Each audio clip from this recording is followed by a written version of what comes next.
Are you ready for the news time? Yes, my name is Phil Chambers and I'm here with the Saturday News and Gareth Morgan, as ever. But before we get into it, the links to all of today's stories are in the description below. Click the timestamps and away you go. And make sure to subscribe to the channel and like the video and comment below what you think of all of today's stories. But the first one, Gallows and Anderson have signed with Impact Wrestling. They released a little sort of teaser video that sort of started out in blackness and then it opened up and it turns out they were in the Impact Zone, and they are going to be on Slammiversary tonight in some way, shape or form. So get hyped for that. But there is also loads more coming out about this Gallows and Anderson thing because they have been on the old podcast. And yeah, there's a lot to get through coming out of this, let's say. So I'm just going to kind of whittle through the top points, but it's well worth going to have a listen yourself. So first off, about the Impact deal, it's the same deal that they were apparently offered last year when their WWE contracts were set to be up. It's a 2-year deal with Impact, and it allows them time to work with New Japan, and that TNA will, Impact Wrestling, will work their dates around New Japan should they need to be over there. So that's a pretty good deal for Gallows and Anderson, let's face it. But the more interesting stuff, I should say, coming out of the podcast is obviously all the stuff about their release from WWE.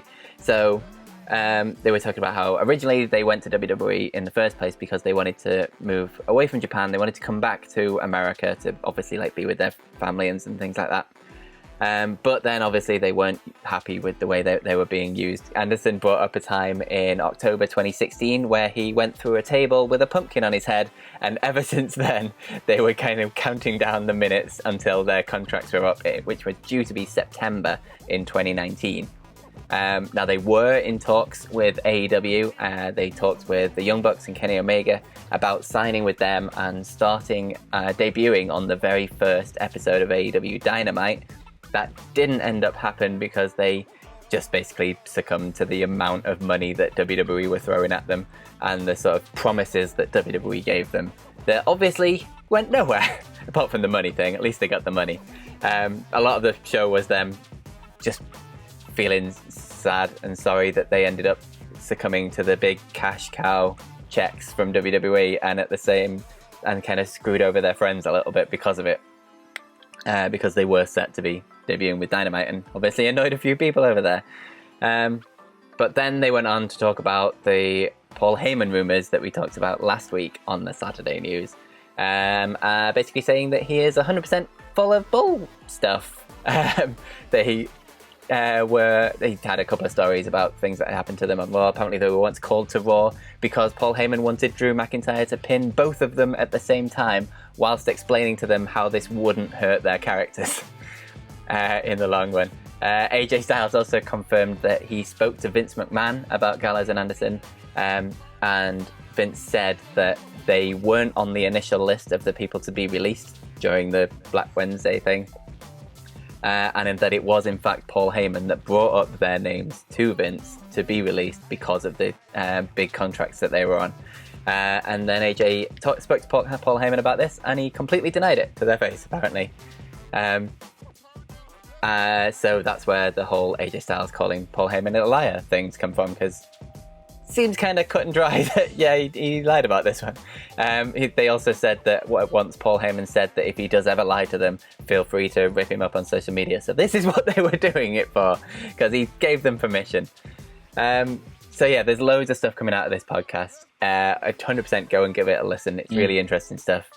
But that's just a few little snippets from it. There's plenty more. Yeah, and this feels like one of those things where they've had this 90-day no compete and probably no slandering clause. You can't say anything bad about the company in this little period, and then it's literally ended and they've gone, this is actually what happened. We've been dying to tell you this for ages. And there was another thing that got mentioned on, I think it's Sean Ross Sapp of Fightful.com. He put it on Twitter, and I think this is insane. Absolutely insane. So apparently when they were in negotiations to sign back on with WWE, I think this was towards that 2019 period, Carl Anderson said that Triple H looked at him during the negotiations and said, I look at you and I see you kids, and what if AEW doesn't last? I promise you WWE will always be here. So, he doesn't love a bit of a what's called exploitation of the emotions there, just to Sign you on. And then, after saying that and them signing the contracts, they fired them 6 months later. Gotta love it. Gotta love it. Then, now, forever. Not a great look, guys. So yeah, there's loads of stuff coming out about this. Go check out the podcast. Then another thing we should say as well, that they're setting up a Talking Shop Mania like special event thing that they're kind of running with Impact that's going to be out on like Fight and things like that. But the main event for that is going to be Chad Too Bad versus Sex Ferguson in a boner yard match. So we've all got that to look forward to. Wow, there you go. Just when you thought 2020 was the worst year ever, you get a nice little treat. There you go. Come out with a boner yard match. How do you follow that? So, let's talk about SmackDown, because that's the gift that keeps on giving. It was an interesting little show this week. It was obviously the go-home show for the horror show at Extreme Rules, which is never going to be easy to say. We had Cesaro. He beat Big E in a one-on-one match, and there was like a stipulation for this match that if you won, you got to choose the stipulation, but you only had two choices for the horror show at Extreme Rules. It was either you could do a tables match or a steel cage match, and Cesaro won. So later on they said, well, we don't want to see you gyrating in a steel cage, we want to see you put through tables, so tables match, which is... Obviously. Called it 2 weeks ago. Exactly, you could see it coming a mile off, so it was a bit of an odd... It was like an attempt to swerve us, but then it just lasted about 5 minutes. Then you had Bayley and Sasha Banks. They beat Nikki Cross and Asuka. Obviously, she's a Raw superstar. She turned up on SmackDown. Mind blown. I know, insane. We love this show. Also, then we had Braun Strowman cutting an insanely passionate, mad, intense promo before his match against John Morrison, and John Morrison looked genuinely terrified. He then killed him in the ring. And then we had Lacey Evans and Naomi. They had a rematch from last week. There was no singing involved, really. Well, I don't think anywhere near as much as what there was last week. And then we had, obviously, the big old main event of AJ Styles against Matt Riddle for the Intercontinental title. And AJ Styles won. So, yeah, there you go. It was... I don't know. I think the Riddle stuff right now, and there's a dog on screen. That was wow. There's a dog whooping. I love it. There you go. Just cameo. So it was weird because the Riddle matches recently have been insanely good, every single week. This one wasn't necessarily bad in my book. It was just, I think he set the bar quite high in the last few weeks. Yeah, absolutely. And then we had Baron Corbin coming in at the end, and he just did a little sneak attacky thing, and it looks like that's going to be the feud going forward. But it's a weird one because now we've had, I think for the last two pay-per-views in a row, we've had an Intercontinental title match just before the pay-per-view, but then not one on the pay-per-view. So I don't know if this is just an attempt to boost ratings or anything like that, but yeah, it felt like an odd decision again to have that level of match just on the SmackDown just before a pay-per-view. Yeah. Since you brought up boosting ratings, I was going to talk about this later on, but I may as well talk about it now because it fits so perfectly. A little snippet from the Wrestling Observer.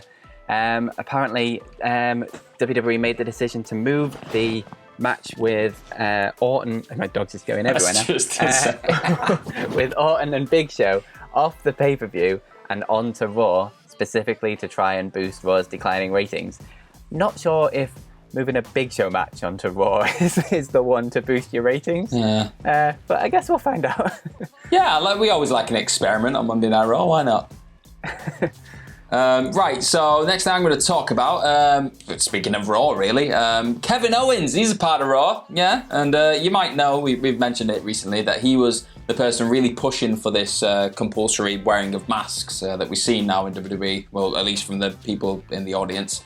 And he said that this really wasn't that much of a surprise for him when he brought this up, and the fact that he got used and he got taken on board, because he thinks that WWE's always been extremely receptive to his ideas. He was saying this in an interview with ESPN, and he said, I'll just go into a bit more detail with this, he said that WWE has never made him feel like his career or his sport or anything like that could be in jeopardy.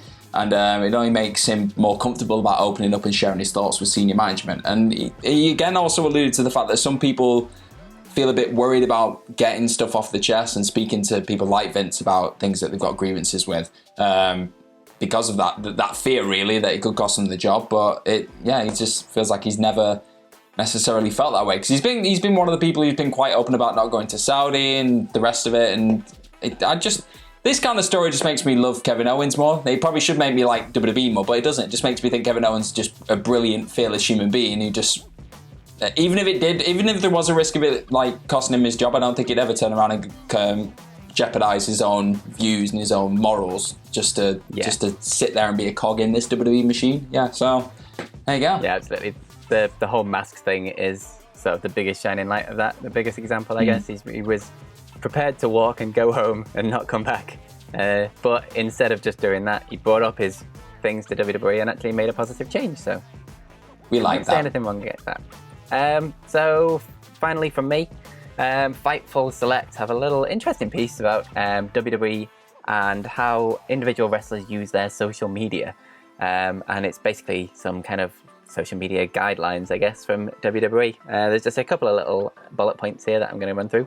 So apparently when a talent participates in a social media campaign, WWE will tell them to tweet about it. A specific script isn't provided, but they just give you a link and you build your own things around that. But for specific TV programs and feuds and things, WWE will give them more specific tweets, included fully scripted tweets, for them to send out. Basically, so all of their social media fits in correctly with the way they're doing the build on WWE TV. And apparently, finally, that talent does receive calls and texts from WWE informing them of the company's wishes or plans. So all of these tweets and things that you see from wrestlers about their storylines and things, that's come directly from WWE writers, it seems. Oh, it's a bit of a shame, this one, because you saw stuff when Becky Lynch started becoming this big social media sensation with all the man stuff, and you see Bray Wyatt's brilliant feed. Do you know what I mean? You see stuff like that and you think, oh, great, this is just talents now really getting to flex those creative muscles and really add something to the story that we've seen on television without just having someone hammering into the back of them saying, this is what you're going to say. But now it just goes to show that that's not the case, really, which I don't know. I don't know how to feel about it, because some stars' social medias, I think they're brilliant, they're fantastic, and they really help heighten the characters and influence the characters in a good way. Some of them sort of take it a step further than others, I guess, as well. Like they sort of delve into it much more, like creating these like feuds and things on social media. Like I guess for specific matches and things, like maybe some people like they do with promos and things on TV, maybe they don't script the people who they trust to do the right thing on social media. Yeah, that makes sense. Someone like a Becky Lynch would be like that. Yeah, because like you see Braun Strowman's Twitter and it is literally like copy and paste to listen to one of his promos. It's just, rah! Okay, cool, yeah. And then maybe other people like Seth Rollins, maybe he needed a bit more scripting. Maybe there's a little bit.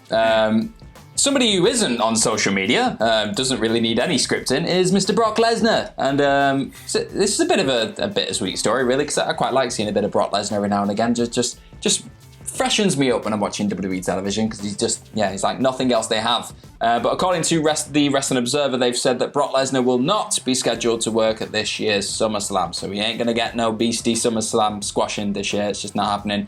It's obviously with the current global situation and everything else. I don't think they want to waste having Lesnar inside of a building with no people again, because he is such a big star attraction. It wouldn't make that much sense. So it is looking like Orton's probably going to jump in there now and have that match. So I'd be quite happy to see that, to be honest. Yeah, I mean, Orton's been on a good run at the minute. Still don't feel like it's the time to take the belt off Drew McIntyre, though, and I think if they put it in with Orton, I think they might be tempted to put it on Orton. Yeah. I mean, I wouldn't mind it if, like we said last week, it was building towards something big at next year's Mania, and if we did have fans in the stadium, we could have that huge reception if he won the belt there, won it back, but...